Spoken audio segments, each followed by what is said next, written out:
Now, Adjoa, I've got to ask. It was red carpet yesterday. It was. Absolutely glorious. Thank you very much. Were you after partying? I was after partying rather too hard. Love that. My friends and 2 of my kids were with me as well. So, yeah, any gossip? Just terrible dancing from their mother. But enthusiastic, but terrible. But, yeah, it was now, great. they're obviously used to Mum being on the telly, but is it a different level of fame, global fame, since being in the show? Do they find it quite strange? They don't care. Is there food in the fridge? That's what they want to know. Can you put 20 quid in my account? That's what they want to know. No, I mean, they're really proud of me, but they've grown up with it. It's been their whole lives. I mean, I got my first equity job and found out I was pregnant with my eldest in the same week. Oh. So, you know, that's been my whole professional life. I've had kids. Yeah. So the kids are just like, yeah, that's what Mum does. It just means she didn't come to the sports day. Yeah. My packed lunch is rubbish because she didn't have time. You know, it's all that... But that's like normal for all of us. Exactly. Our kids just... Yeah. You're just their mum.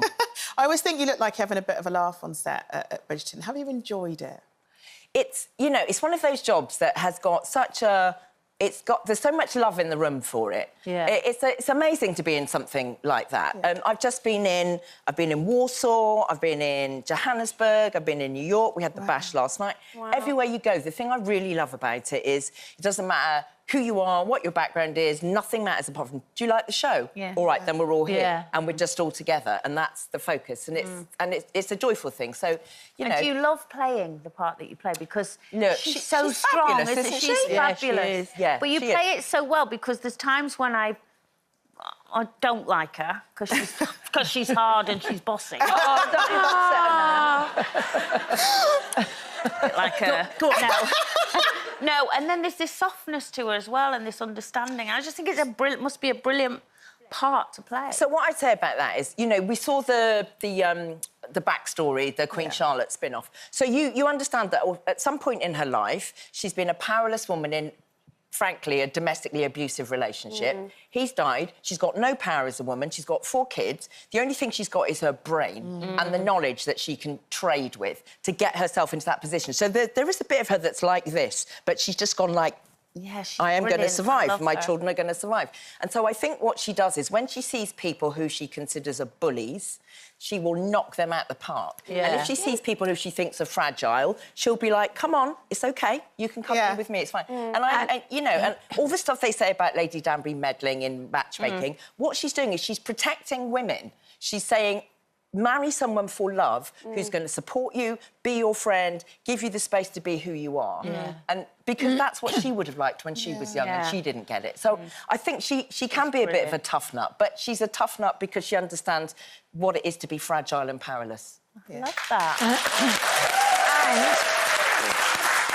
And there was a lot of sex in the first, wasn't there, Bridgerton? There was. And is there a lot more to come in the new series? Well, there was a particular staircase bit, I remember. Yes, yes, there was, Linda. Some people went out to make a cup of tea at that point. Not Linda. Not Linda, Paul. Sat in on it. Well, you know, the show doesn't like to disappoint, so a bit of How's Your Father is always going to be somewhere on the cards. Do you see similarities between yourself and the character? She likes a bit of schmutter. She likes to look stush.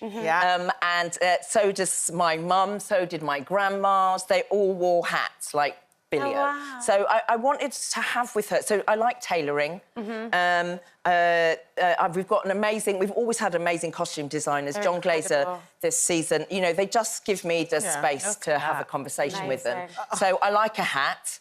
As you see, a lot of hats. And so I wanted to have something about her, because she's an independent woman, I wanted her to have the masculine and the feminine. So she's got a swagger stick, she's not got a little lady hat, she's got a big old hat, and she's sharp. But then you see her with her hair down having a fag, with her feet up, and I like that side of her. Yeah, exactly. Because we all do that, don't we? And we whip off the bra, we sit on the sofa. No, women are always more than one thing. Now, tell us more about this TNL Game Changers campaign who you're working with. So I teamed up with National Lottery for their Game Changers call-out. It's the 30th anniversary that it's been going. It astonishingly raises £30 million a week. Wow. For good... Isn't that amazing?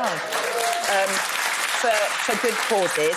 And so they and me, we're asking for 30 game changers to be nominated by people who know of someone in their local community who's, like, filling in those gaps. You know, the funding, it covers things like Kew Gardens, the Eden Project, all sorts of theatres and all that sort of stuff, but it does lots of grassroots stuff. So this summer we've got the Olympics, and there'll be loads of athletes who started off in grassroots programmes and went into elite programmes and are now going to be representing us in Paris.